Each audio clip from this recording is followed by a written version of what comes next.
Πάμε προς φούσκα. Έλα το φούσκα του 13-8-13 των ακινήτων. Μια διαφορετική μορφή φούσκας. Πάει να γίνει κάτι τέτοιο. Όχι.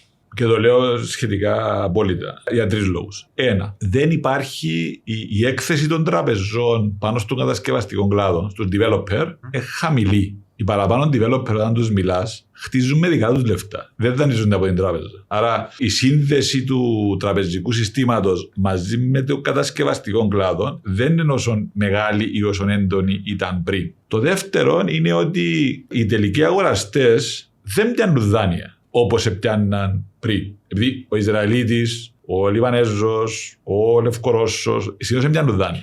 Εντάξει, η φούσκα δεν σημαίνει πρέπει να είναι τραπεζική. Το φούσκα είναι αν κάνει pop, ποιος να τη φάει. Και συνήθως ο δανεισμός το τι κάνει, που είναι leverage, είναι το lever.